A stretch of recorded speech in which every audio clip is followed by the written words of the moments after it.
Welcome to Pet Sitter Confessional, an open and honest discussion about life as a pet sitter. Today, we're brought to you by Time to Pet and the National Association of Professional Pet Sitters. Understanding how to market our business in a local context is one of the most frustrating and black boxes that we have to dive into as a business because there's a lot of unknowns that we have to deal with. And so how do we take our business and apply it to our local community and learn to get connected with our clients that we need to be and want to be connected with? To cover this topic, I'm really excited to have Fernando Vargas, owner of Florida Digital Center, on the show to talk about what it means to be a local small business and how to get connected with those clients. Fernando, I'm super excited to have you on the show. I had the pleasure of getting to meet you at the Florida Pet Services Summit. So for those who didn't get to meet you at the summit or haven't gotten connected with you already, can you please tell us a little bit more about who you are and kind of what you do? Good afternoon. Thanks for having me here. It was great to go to that summit in the Naples area. I got to meet a lot of new people, especially yourself. And your presentation really had me at the edge of my seat. I took a lot of pens. I didn't have too much expectation. I came in empty, but you explained a lot of stuff, allowed me to be open and ask a lot more questions, which I talked about marketing, which I love to talk about marketing. So my name is Fernando Vargas. My corporate career started many years ago and ended like a lot of people during COVID. And then from there, I took all my corporate knowledge and wanted to support local community because when I found out during COVID, a lot of these local businesses are ran by local people, but they employ our neighbors and our relatives. And unfortunately, if your local business is not locally funded and community ran, a lot of benefits can go out throughout the door. So I want to take my corporate knowledge and just flourish and help a lot of these local businesses around. And again, my name is Fernando Vargas, owner of Florida Digital Center. You can find us at 954-605-6338.com. That is correct. I turned my phone number into my URL because Florida Digital Center can be very difficult to pronounce, write, spell, or type in. And what do I want? I want phone calls. So remember my number and just put .com if you want more information. And again, that's one way of going, how do I stay more memorable? And it's easy to get connected with. And that way you're not having to, the target client's not having to remember 2 or 3 pieces of information. There's just one, and they can use that in multiple different ways. So I absolutely love that. That's really. I'm already taking notes here for my business. Thanks, Fernando. You mentioned a couple things about local businesses and small businesses. From your perspective, what is the difference, or is there a difference between those two things? So I would say from a financial point of view for lenders, if you're not making high 100,000, close to $1 million, you are in a micro asset. A bank's lenders won't see you as a small business. Small business are annual incomes of the high 100,000s, closer to $1 million. So that makes it easier, right, for everybody to understand. So if you in this field, you start walking your neighbors, your relatives, and then you're being referred out, and you have this hobby that pays you something. All of a sudden, that someone wants to get an invoice, so you turn your hobby and you just elevate yourself to the next step, and now you have a small business because you want to pat yourself on the back and like, I'm a small business owner. But small business owners do carry bad habits because you're still using your cell phone, you're using your personal email, you don't have anything associated with a real business. You're not even associated with your state. So you go from a hobby, small business, and then you can go to an actual company. When you have a company, that's when you're going through the tax, the laws, W-2s, contractors, insurance, workers' comp. So if you're not there as a company standpoint, there's nothing wrong having a lifestyle and just having a hobby business, small business, just earning any income that you want to go for. But just don't mistake yourself as a real business when you don't have the benefits or the willpower to make it a real business. Well, and that is true because many of us, we get started in this and then we kind of look up 5 years later and go, is this a thing? Am I running? I guess I'm doing this. I guess I'm a business owner. And it's right. I love how you mentioned, like, we carry a lot of those bad habits in. We because what those habits are is it's lack of boundaries in our business. It's lack of having things written down, having policies, having an ability to present oneself as a true professional. It's very difficult because One of the first things that I tell my clients so I take it back. So you have owner operator is very known and used in the trucking business. You're the owner operator of your truck. But I like to take a terminology and say you're employee number one and you're the owner, your customer service and everything. So you're the owner operator of your dog walking business or pet sitting service. So you pick up the phone calls and you're also picking up poop. So you're the owner operator. So what that being means is that you're so accustomed of they forget to see you as a owner because they met you through a friend. So you're just Dan or Michelle or Rebecca. They don't see you as Rebecca's dog walks, So a lot of people see you as they first saw you. So once you get to that level where you get in some phone calls, you get in some emails, you always want to do is rebrand your physical personality, your persona, and do a grand opening. Like, hey guys, my name is Fernando. I open my dog walking business. You can find me at blah blah blah blah blah. It may be the same number, but overall, you're reintroducing yourself as a business owner. I myself have been in business for multiple years, 4 years, open, close different businesses. And just this year after the summit, I officially changed my profile and my banner with my business because I didn't really see myself at that yet in my community level because I didn't want to be there. But now officially we branded myself 4 years later. And it's interesting as a business owner, you forget because you catch fire, but you forget certain steps along the way. We do forget a lot of things. We're very busy running around putting out lots of fires. You're right, but also it's important that we start with ourselves first, of identifying ourselves as the business owner. Of that's where that starts, because we can sometimes wonder, why aren't people treating me with this respect, or why aren't people doing this or that for me? Well, do you treat yourself like that? Do you see yourself in that position? And then that's where all of this kind of flows downhill from ourselves. For sure, for sure. It's the introduction to first impression. So I always guarantee if you listen to this and if you're watching this, the first thing to do is just take your phone, create your business as a contact. So anyone who is looking for your service, don't reference your name, share them your contact on your phone. So I have a contact that I give my wife out, and then when she has her friend that wants my services, she just shares a contact of Florida Digital Center, not Fernando Vargas. So it's a big difference on remembering what your name is, what your goals are, what your missions are, and not just be a regular person who happens to walk your neighbor's dog. Well, and part of this is getting our name out there. That's where we kind of make that transition of, I start kind of doing this a little bit with just friends and family, and then I suddenly want to grow and do this thing. So from your perspective and what you work on, what are some challenges facing a local business with being online as well? That's a loaded question. I would say, and I'm sweating answering this question because it's a lot. It's a lot to unpack with the onion. So unfortunately, local business does not equal online. Online is too global, even though you may have a local online presence, but I could almost guarantee that your online community is nowhere near your geographic area that you can service. So unfortunately, all those online supporters are not purchasers. All those likes and supporters and DMs are not purchasers at all. So I always stick with the Facebook. I see Facebook as a cul-de-sac. Facebook is your HOA. They've been with you for many years. They've been with you before you start your business. And chances are they're very local to you. So local business, you have to be local, but you have to also be socially local as well, too.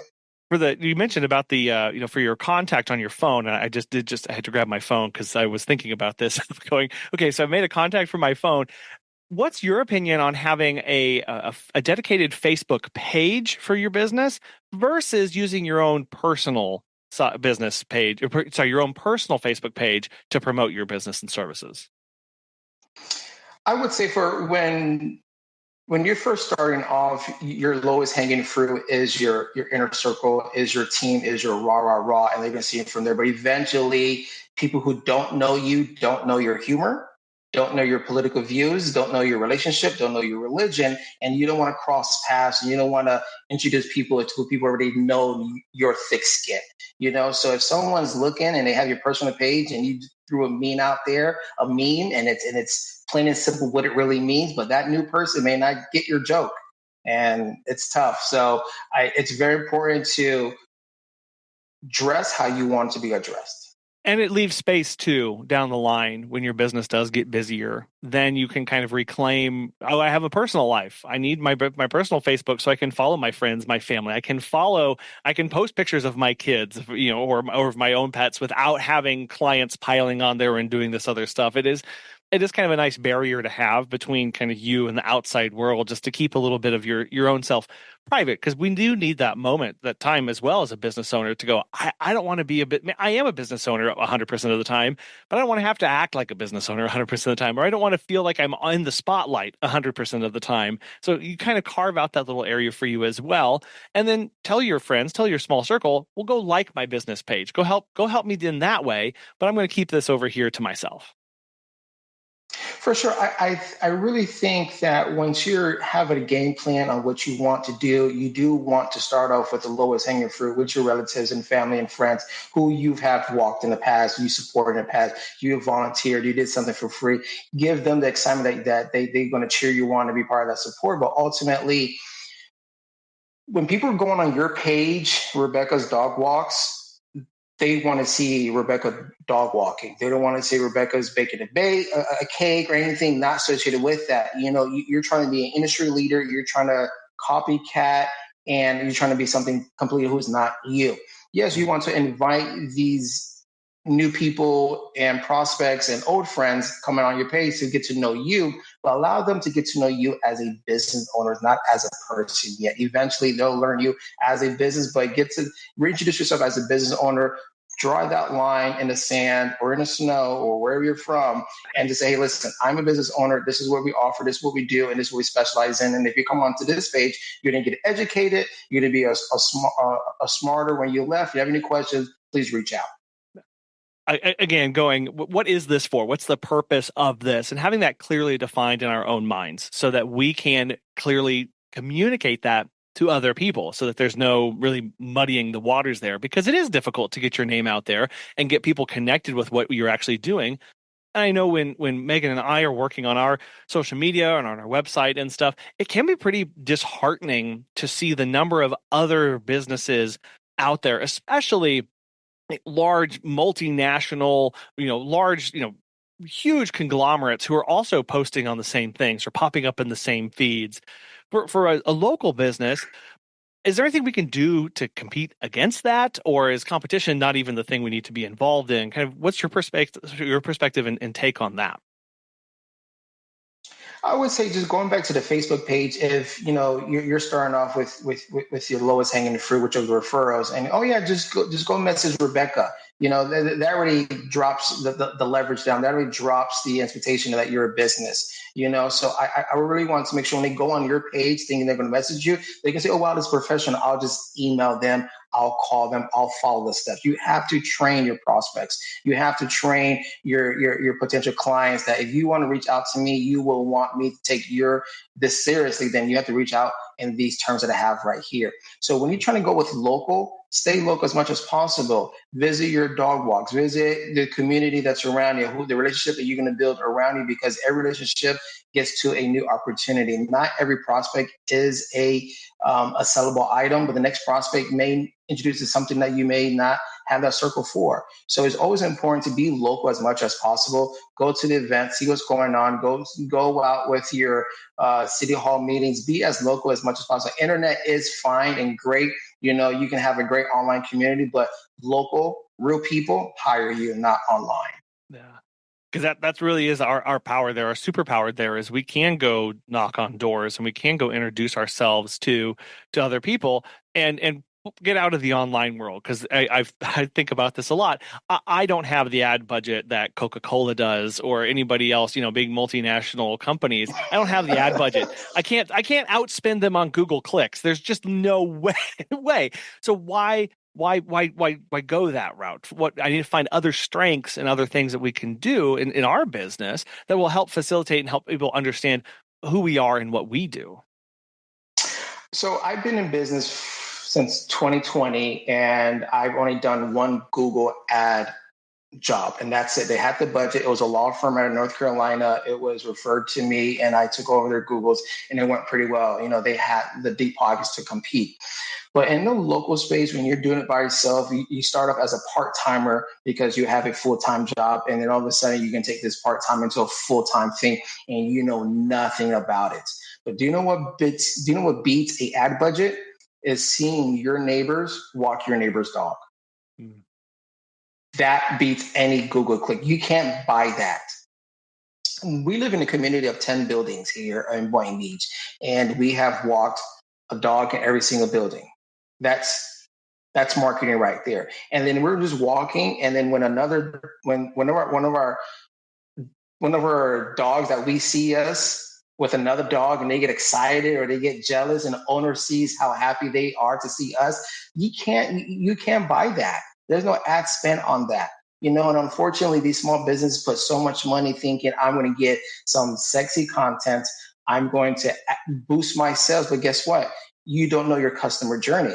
Your Instagram messages are not set up. Your Facebook messages are not set up.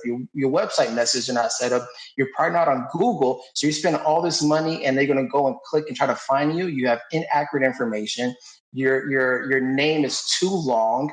You have dead links. You're just mismatched because you got super busy. You went from like starting off to you just are doing pretty well, but you forgot steps along the way. So don't spend money on possibilities, spend money on the infrastructure. That's the most important thing to do. Man, because we as small business owners, we often also get shiny object syndrome, where it's, oh, let me try this. And, oh, I'm going to try this. And I saw this thing and I heard about this thing, so I'm going to go do this. And we end up with like no cohesion or connection between what we do. There's no consistency across that. And you said that phrase, customer journey. I did want you to talk about that a little bit, because kind of what we're approaching here is this interface as a business between the online world and the real world. And you just talked about how usually our online customer journey is a big mess. It's usually not well thought out. What does it mean to have a good customer journey for people interacting with us?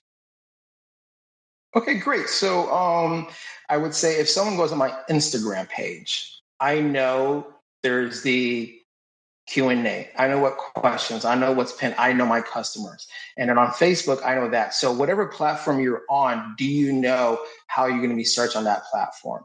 Do you know if those messages are set up? Do you know your customer journey? So if a neighbor asks, hey, I'm looking for a dog walker, that customer journey is they need something, they ask for help, they go on Facebook, I need a dog walker. You're going to get tagged, you're going to get your message, and they're going to go out to you. But guess what?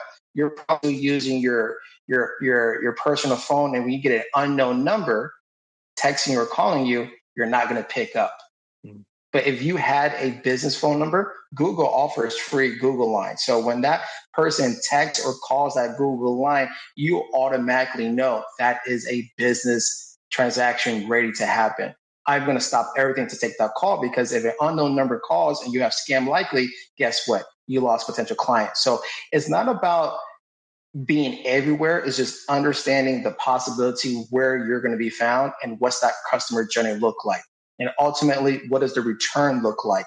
After the job is finished, are they getting a text message with a review? Are they getting an email with the review? Are they getting a survey? Are they saying, if you know any people who has dogs or will like something, here's our refer services? So it's not so much, let's just have a one night stand, have one thing. Let's turn into multiple walks. Let's turn into multiple things, because a lot of customer journeys is just the great, awesome, everybody's on Instagram, I'm going to work these hashtags, I'm going to do this. But unfortunately, you're not going to show up. You're going to be a blimp on someone's radar. And unfortunately, what are you doing enough that's going to stop someone's scrolling?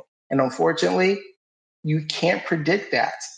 And if you do get past that, make sure that your Google page is set up, your Facebook page, your website, any platforms ready that you're on, make sure that it's ready to go and work for you. And now with this day and age, you just turn in AI on and it will just automate the service for you. So there's a lot of services and tips and tricks that you can take full advantage at a low to cheap cost now.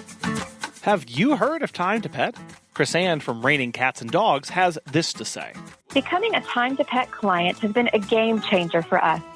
We can give our pet services clients real-time, cloud-based information they never imagined they'd be interested in. And most importantly, to me personally, I can better manage my company and look forward to more. And not a small thing, Time to Pet is responsive to my requests for new features and modifications to existing ones. If you're looking for new pet sitting software, give Time to Pet a try. Listeners of our show will save 50% off your first 3 months by visiting timetopet.com/confessional. And I'm so glad you mentioned the phone number thing, because it happens where when you see your business line ring, you put your business hat on immediately, right? Your attitude changes. I'm thinking through, okay, what am I going to do? Your voice changes. Yeah.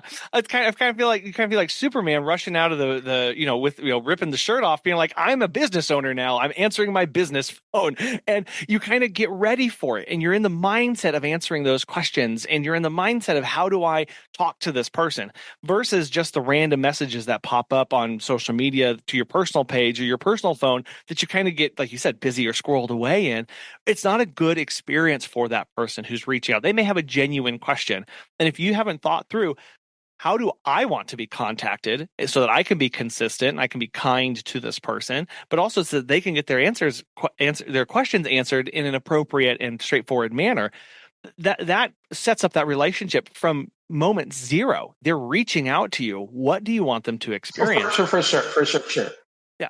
Yeah, and so as you were talking, an idea came, a example came to my head. So if we all can age ourselves, so let's take ourselves back in elementary school, middle school, maybe high school, and we're looking at the TV guide, and like, oh, I want to watch that. You click on it, and what happens? A commercial.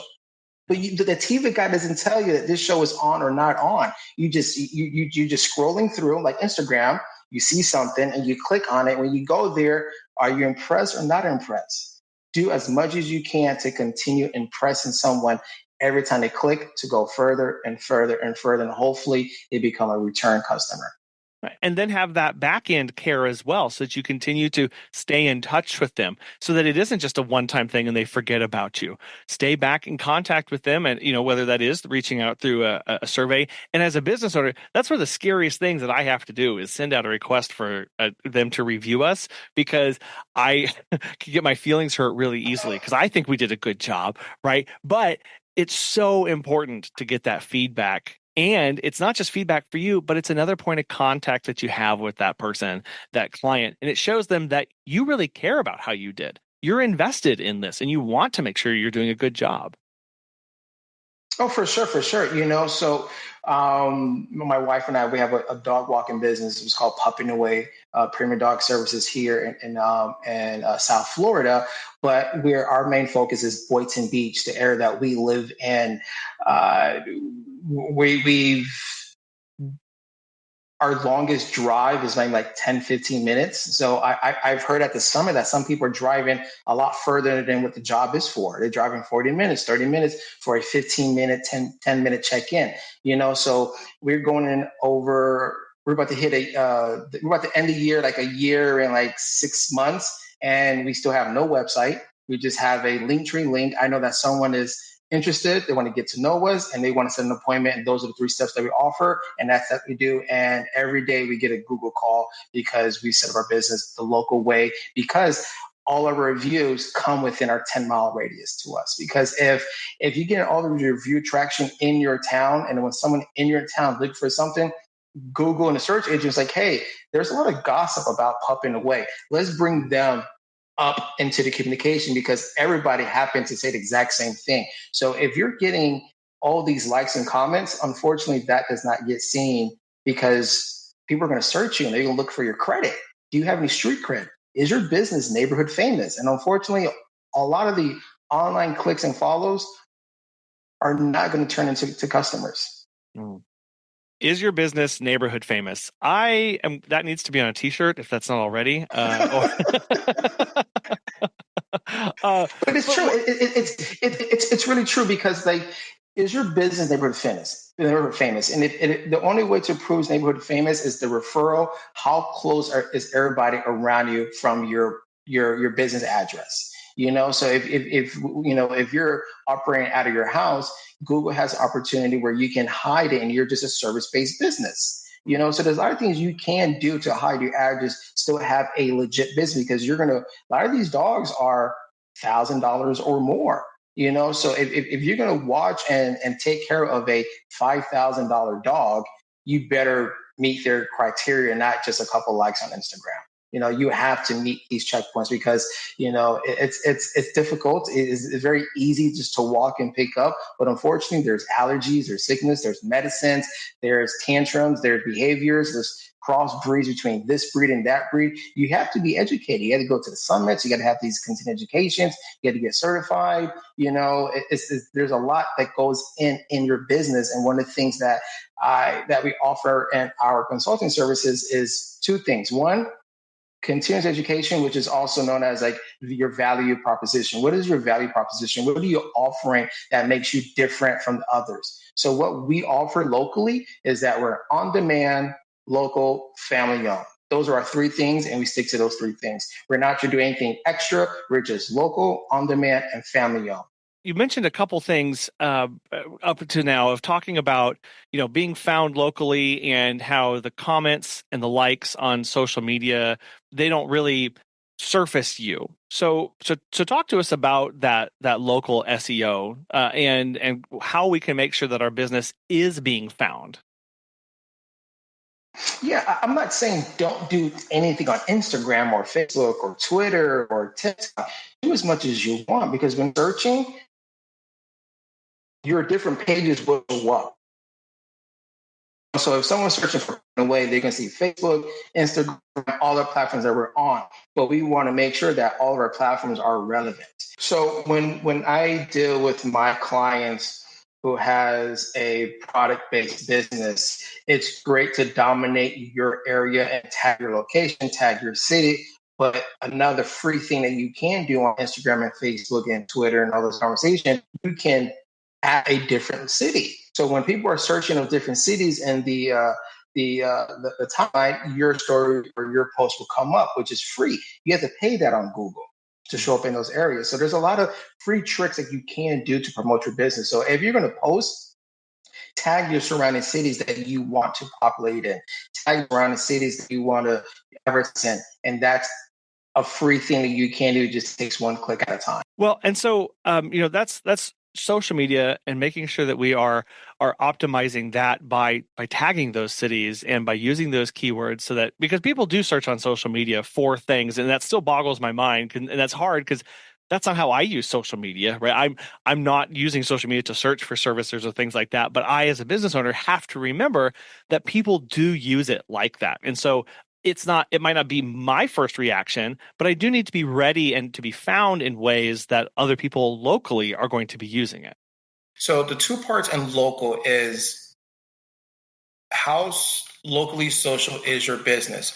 Are you liking, are you commenting, are you supporting other local businesses in your area that may or may need your services or your resources? That's one online. What we do, and we're always liking, supporting, commenting, we're referring people out. There's enough money out there to spread it out. There's no need to be selfish. No need to throw any other businesses in the same industry. Not everybody walks the same dog. Not everybody works the same area or the same hours. There's 24 hours, and there's a lot of neighbors and a lot of animals out there to watch. So do what you can to locally support someone online, and also show up to your neighbors' events, show up to those events out there locally, pass out the business cards, support, volunteer, do what you can locally, because eventually your face will be remembered when someone needs you in a time of need. You touched on topic there about the liking locally and socially. What's your opinion on, I see these a lot on Facebook pages, like for likes and follow for follows within other dog walkers from around the area. Do those impact how we are surfaced locally, or how does that impact how we're seen?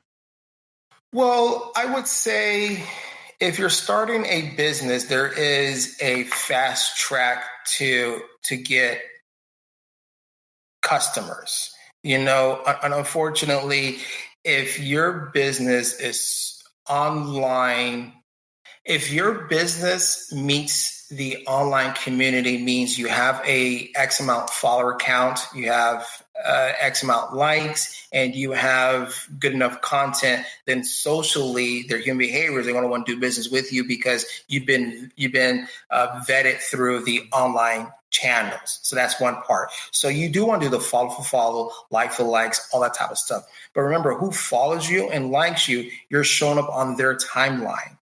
So if your likes and follows are on your people in the same industries, then no potential customers are going to find you because no one is a potential customer because everybody is a colleague of yours. So you got to be very careful who are these follows and likes come from because, it's just, you got to remember, anybody with the algorithms coming out on the internet, everything has to be nice and easy and comfortable. So if Colin is always finding something on horror movies, they're going to give him what he likes, what he wants. They're not going to show him anything different. So if you're commenting, liking on exact same thing and you're just on the couch or in the bed and you're just liking all these random life hacks, well, that's all they're going to show you.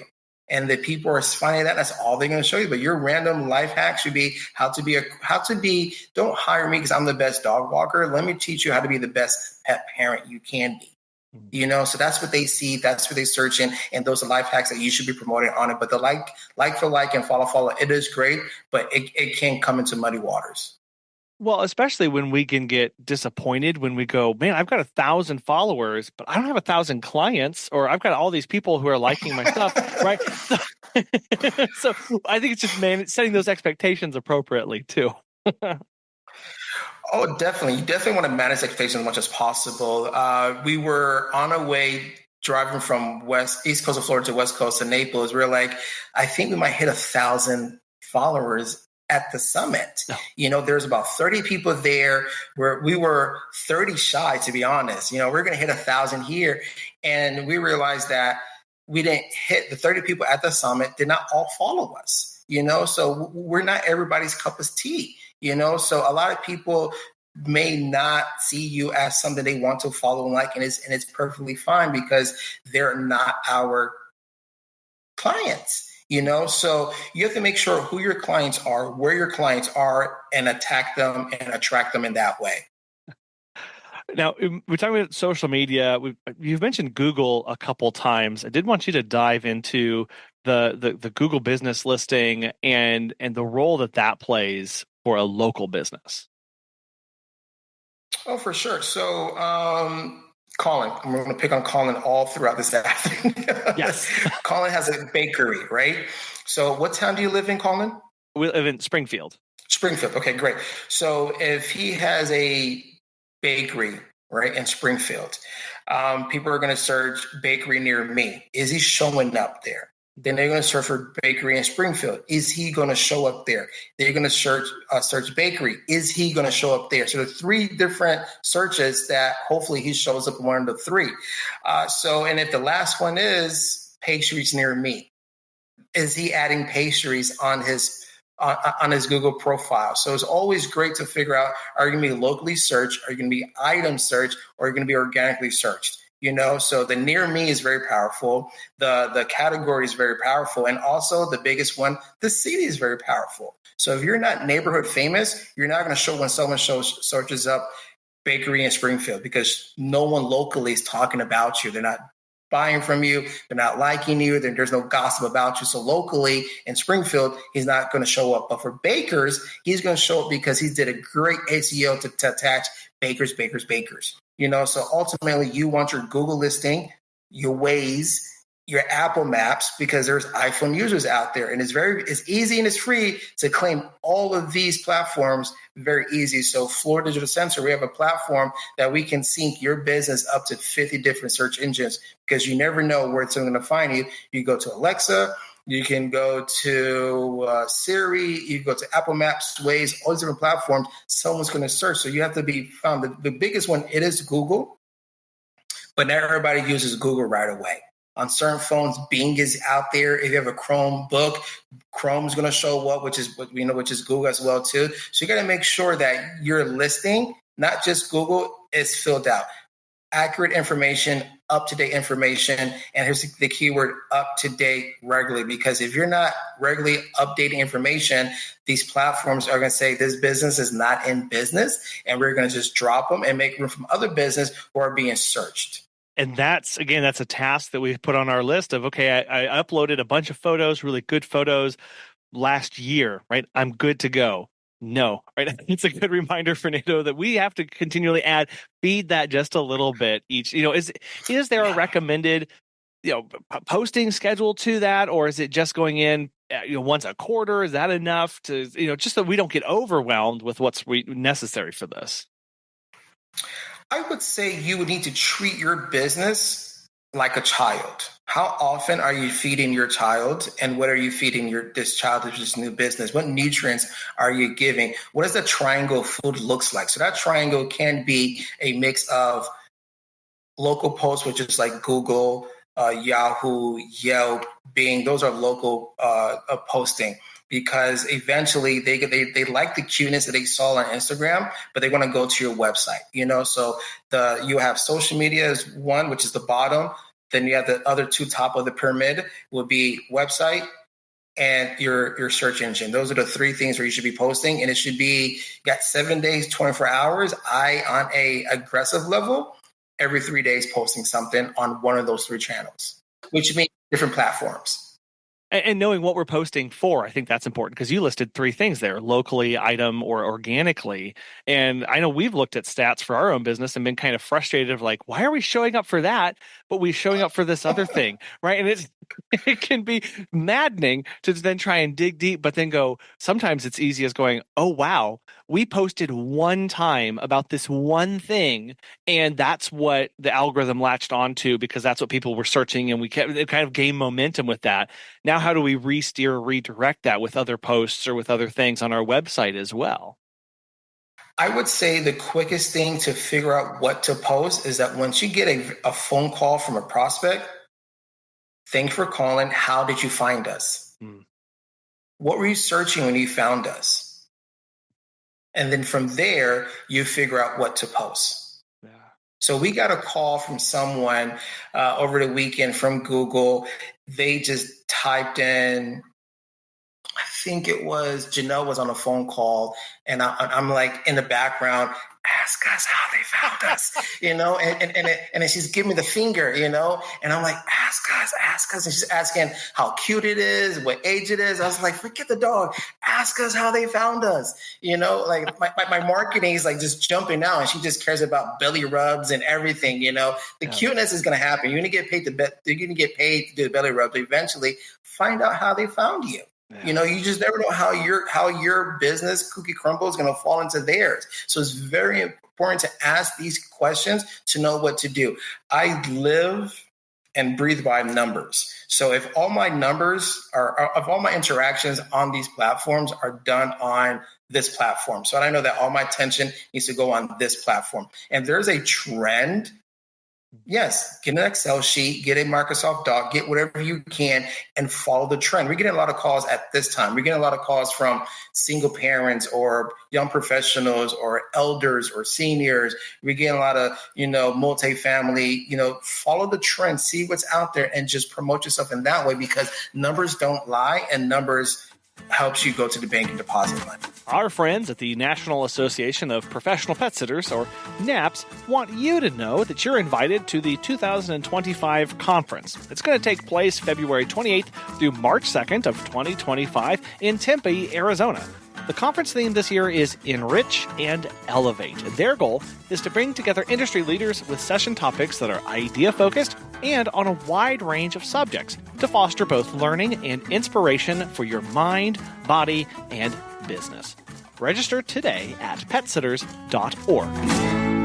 And we do have to give that time, though. I assume, like, this isn't just an overnight thing. No, not at all. It is. If you could go back and remember you're at the lake or at a pond or somewhere, you're trying to skip a rock. How many skips you've done in your biggest heave, Colin? You just Check the rock. What's it, two skips, three skips? Really putting me on the spot here. I think it's probably only 3 or 4. Then maybe 3. I'm going to say 3 has been the max.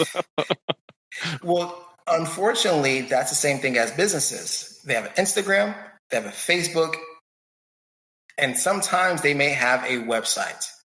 Well, the same company owns 2 of those. So that company crashes, then you're only on your website. But if you're on Google and on Alexa's and on the maps, your opportunity of communication, chances, your digital footprint increases, and then you start going and going and going. You have to give your business.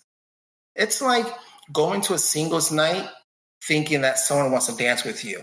No, you are your business best dance partner. You know the grooves, you know the dips, you know the songs, you know everything. Go out there and give your business the best fighting chance by feeding your business what it really needs, and it's attention. Don't think people know me. I've done enough. I'm there. I'm here. No, your great post is going to get unheard, but everybody is going to go back and they're going to search something. And if they can't find you, they're not going to call you. The thinking of it is as a accumulation, as a cumulative approach, because that is, you said that great post, you might not get any likes on it, but are you building for right now, or are you building for 6 months from now that's going to be surfaced in some way? Did you make that blog post that nobody read, but you are trying to get into, again, finding that more local mindset about what's going on? It's kind of that long-term approach too. No, for sure. So like if I was Colin's social media manager for his bakery business in Springfield, this is what I'm going to do. Okay, great. We have 5 employees. It's a husband-wife team, and they have a dog as their mascot. That's my system. That's what I know. Deep dive. Okay, great. So we got 5 employees. Let's get each employee to pick, their favorite dessert. So that's 5 employees, which means 5 different pools of possible resources that could tap in, so now we have 7 people posting 7 different pool of people, so if Colin has 1,000 friends on Instagram, his wife has 2,000, new employee has 500, all of a sudden 7 different people are posting from your account. You're about 10,000 different ecosystem to go for. Don't just post on one and let it just go there. Invite people, tag people, at people. It's an engagement. It's a communication. It's real life. Hi, I'm here. We have Baker's Dozen for $6. Come check us out. Rebecca, who is awesome. She started here. She goes to local college over here because Rebecca's going to feel happy. She's going to feel awesome. You have a sandwich named after the lady who comes in and does this. Invite people, make it regular, make it personable. That's what you do.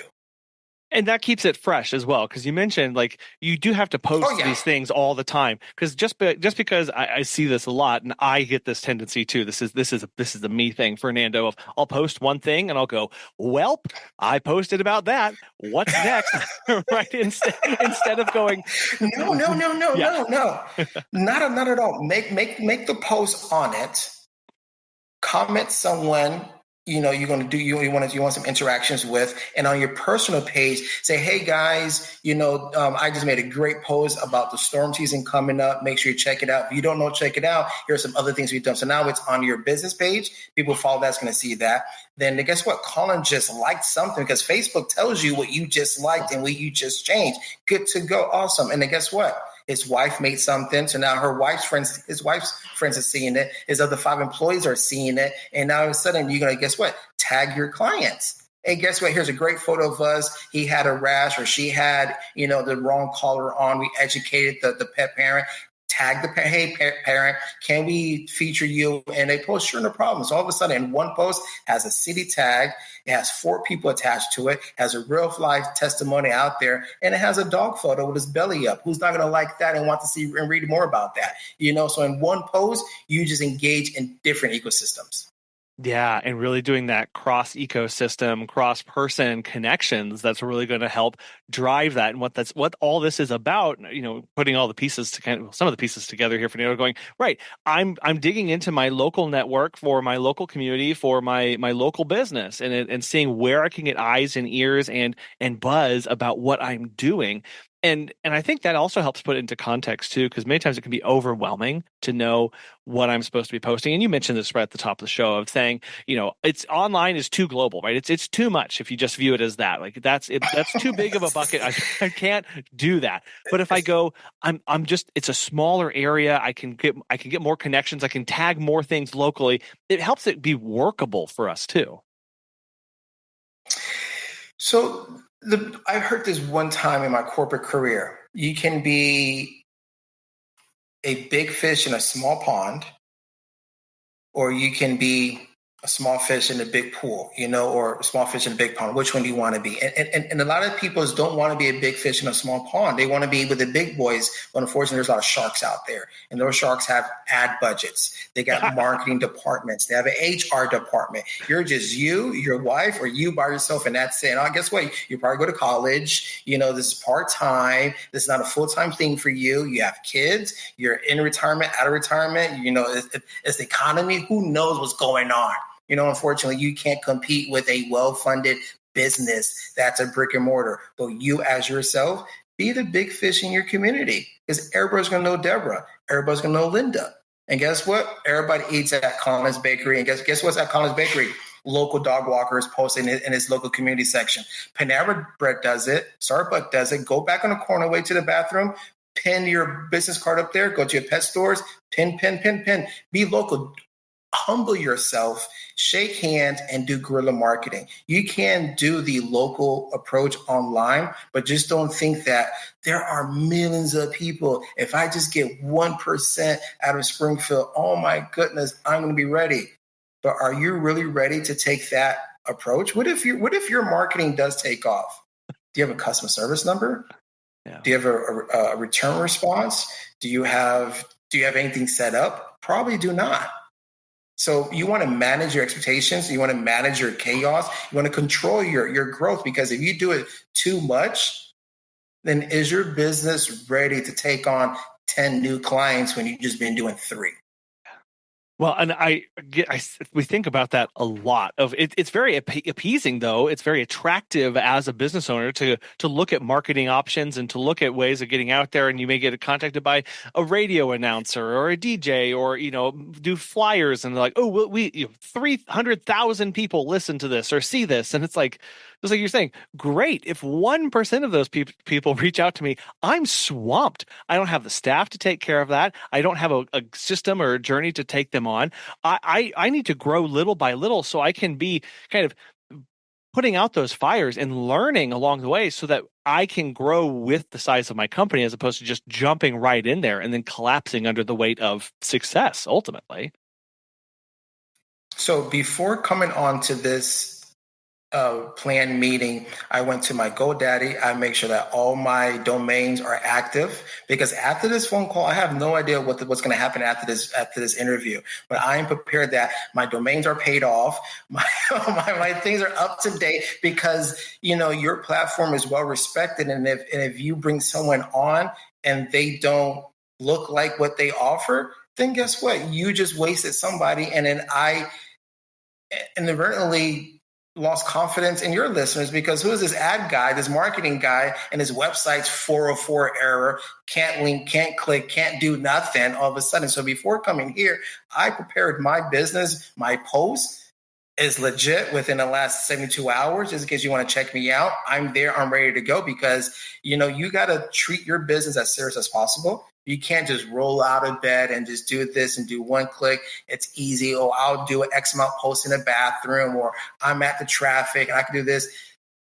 We all know our tendencies. We all know our human behaviors. We all know that we're capping or procrastinate. Know your crutches, know what you're bad about, and do what you can to make sure you don't fall behind with your own personal thing. Your business is not really you. Because your business, if people knew how you run your business, they probably won't hire you, because you're in your boxer shorts or you're in your pajamas, scrolling through, tagging, doing this, doing that. You don't have a uniform on the couch. You're as comfortable can be with some cereal, watching some shows on, and that's pretty much it. But on the business, you look good, you look clean, you look professional, and you look reputable, that I want to call and hire you. You've mentioned a couple times about local communities getting involved in like events and stuff. You've kind of alluded to this. How do we take advantage of those in the most way possible for our business? Do we, because I know when I talk to people about this, they kind of eyes bug out thinking that like, oh, you mean I've got to host an event or I've got to put together this thing or this big deal? So how can I, as a small local business, take advantage or leverage those local events, my local communities for my business? So I'm pretty sure in Springfield there are local pet stores. Yes. And that local pet stores is probably doing a great job, but can use a partner. And you say, hey, listen, I'm calling and we have a dog walking services. I'm calling and we have a dog photography business. There are 12 annual possible holiday photo shoots throughout the year. Do you have an in-house dog photographer? Find a need and fill and allow yourself to fill that need for that local business. Do different partnerships. So we have a great partnership with a local market here called 518 Marketplace here in Lantana, which is 10 minutes away driving. And for the last 3 months, we've been doing 10 dog events a month with them. Either we're co-hosting, we're in the background, we're promoting for them, we're doing partnerships, we're doing giveaways, we're somehow, some way doing something, and our engagement spiked, because we're doing the contributions, we're doing the sponsorships, we're doing as much as we can to know that, you know what, let's call Janelle and Fernando from Pumping Away. They're great partners. They're great team members. It's not about I. But when you're around good people will promote you. Right. And that gets lost in so much of what we do because it is an isolated business. We don't really interact with anybody. We think it's just me, myself, and I against the world. And we may not feel like talking to people or feel like, reaching out for help. We not feel like we need it at that time. But having a good group of people around you can only benefit you and help you as you work on your business because they're going to know people, or it may just be fun and you might find something that you genuinely enjoy to do as a way to give back and help other people. No, for sure. I think once you open your business, this is an opportunity to change who you were in elementary school, middle school, high school, college, or no college. This opportunity to start brand new. This opportunity to be a new version of yourself. Colin 2.0. Colin in high school is probably a quiet person, homeschooled, didn't have much friends, didn't do much this and that. But him as a business owner, he's walking, he's engaging, he's talking out there. Oh my God, that's the guy. Your business owner can be your alter ego. Can be your superpower. Do as much as you can to be that new version of you, and don't tap in. Oh, I'm an introvert. I don't know this. I can't do that. Well, guess what? You're not in business to be you. You're in business to help people. And guess what? When they're trying to plan a vacation, plan a funeral, plan a surgery, plan something, they need someone to watch. They won't go to a surgery unless they have a dog walker. They won't go to a wedding unless they have a dog walker. You are an important part to their vacation, to their reunion, to their date. So be what you can leading up to there. Don't say, oh, no, I don't do phone calls. I'm only online. Unfortunately, 10, 15 years ago, that would have been worked out pretty well. But now in this internet stage, you have to act fast or you can be left behind. And that's hard because we go, I hear that a lot too, going, I don't want to take phone calls, but we need to find ways to make sure that we are available to people, right? When they have that question, and it can be frustrating as a business owner because somebody's going to call you and what are they going to ask? A lot of times they're going to say, what do you charge? And you're going to go, it's on the website, or I did the post, or I did the thing. Why are you calling me? No, this is an educational opportunity for you to make start building that relationship with that person. And when we can start viewing it like that, as opposed to an inconvenience, because guess what? They're calling you in hopes that they will give you money. So if nothing else, from a business perspective, answer the question. No, for sure. A lot of these businesses, dog walker in Springfield is probably like $20, a click. So if you're paying for ads and your keyword is dog walker in Springfield, someone's going to click on that. You just got charged $20.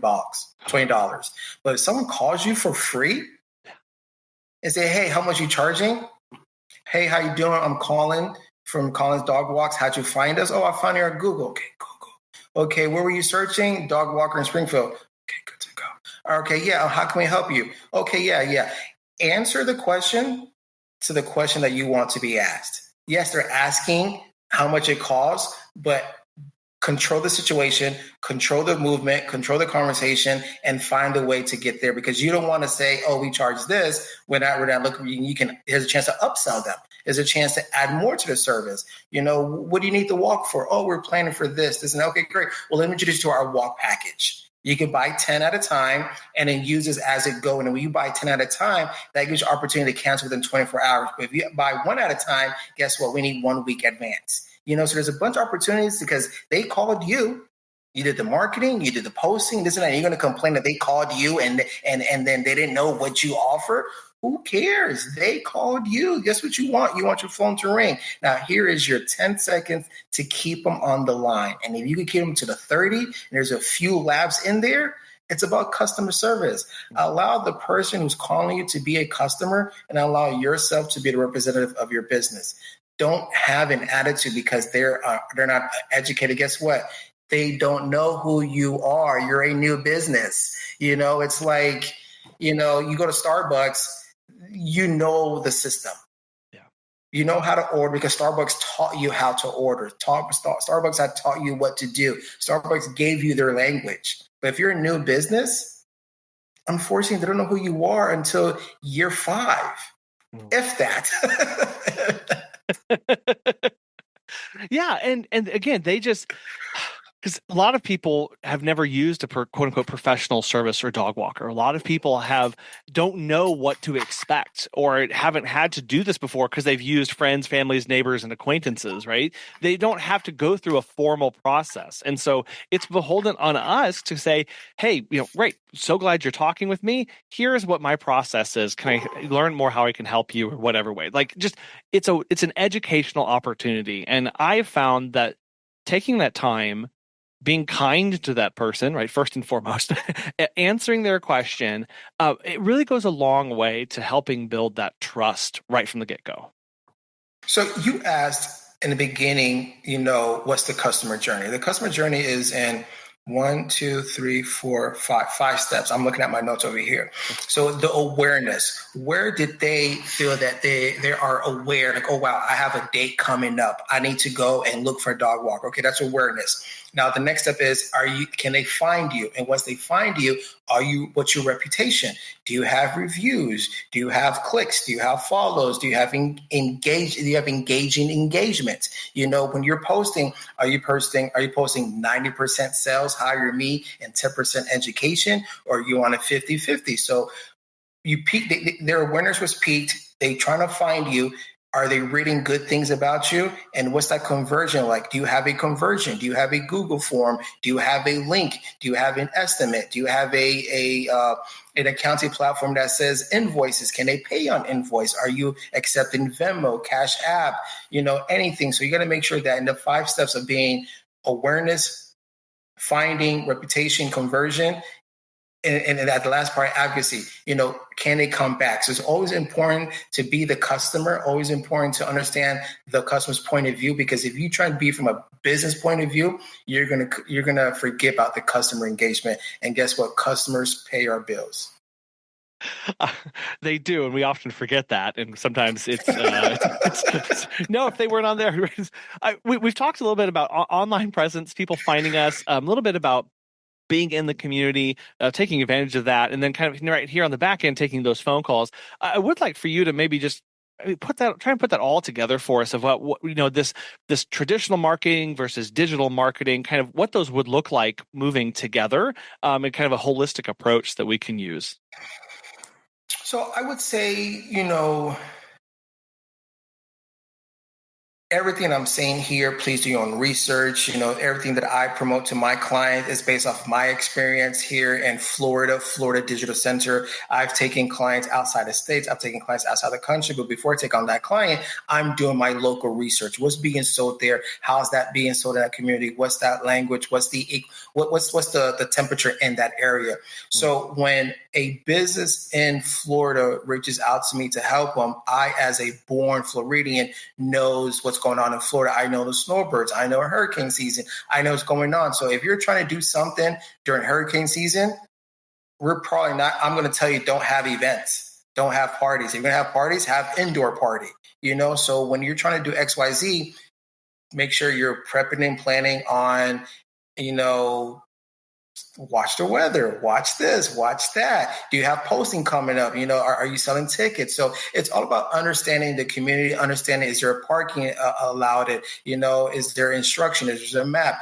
Do what you can, because everything's a character. When I say a character, everything falls in point and play in your big movie. So if the movie is Colin's Bakery and I have a character of the customer, how's that character gets introduced to my bakery? Do they drive up? Am I in a subway? So going back to your question is, if you don't have a budget, then there's two forms of marketing. There's a branding marketing and there's an advertising marketing. Branding marketing is where you're just doing everything you can locally and for free just to brand your business as much as possible. If you're doing it in donations, you're doing it in raffles, you're doing it in sponsorships, you're doing it in volunteering, that's branding marketing right there. But if you want to tiptoe and start paying for something, where you go and doing some cross promotion with influencers, you're paying for door hangers, you're paying for Google ads or Google Spaces, you're paying for postcards. Those are advertising, but you have to know that you allowed it X amount of dollars for advertising. And sometimes those advertising is just advertising. It may not come into a return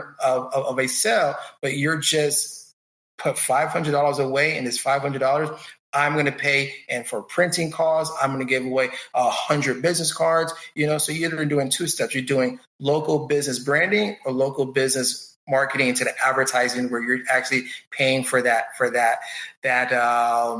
eyeballs. And knowing that they all have different timelines to pay off, but they're both important to do to some extent, obviously. And a lot of times we, especially in our businesses where we don't need, like we talked about earlier, 1,000 new people, we need just a few. Sometimes the branding is enough to get those people in the door, but there is those times where we need to kind of kick that up every now and then to start paying for things to get people to start calling us, which is what we want. No, for sure. I think the most important thing is that when you're starting a business, you're not a CEO, you're not a CFO, you're not HR, you're not nothing. Charge what's very comparable to your lifestyle. If you're a humble person, you own your home or you rent or whatever the case is, charge what you need. If you're charging for extra income, then guess what? You have 6 dogs a month. You paid an extra $700 to $1,000, and that's great. Who does want an extra $1,000?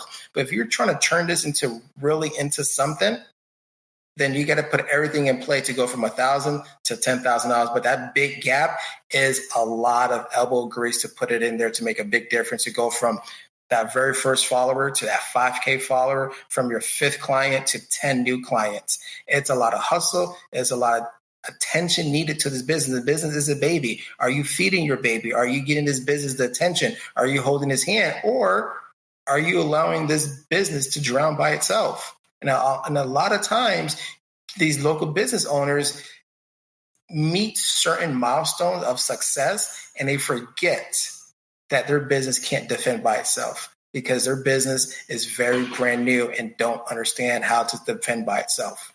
I really appreciate that, Fernando, and I really appreciate you coming on the show today and sharing how we can become neighborhood famous and the ways that we can brand ourselves and get connected with those clients and answer those phone calls. I know there's a lot more here. And so for people who want to reach out, get connected with you, follow along, how best can they do that?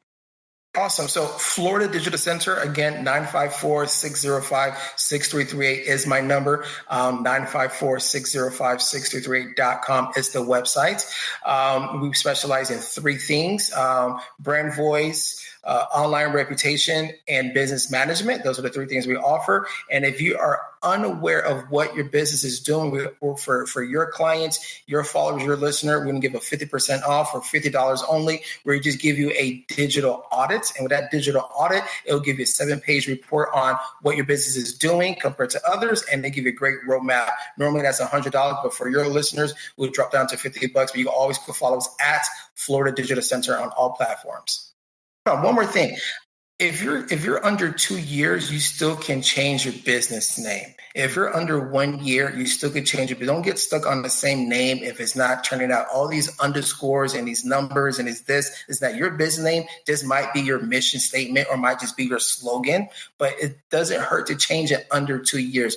If you're into the third year, it's too locally known. But if you're still under 2 years with no traction, it's okay to start clean, because the first 2 years, you won't really put too much into it. So it's okay getting a whole new name or some form of abbreviation. Sorry.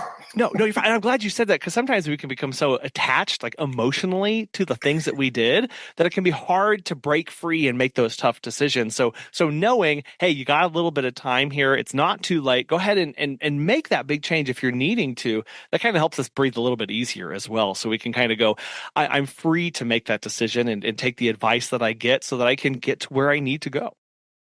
This has been an awesome experience.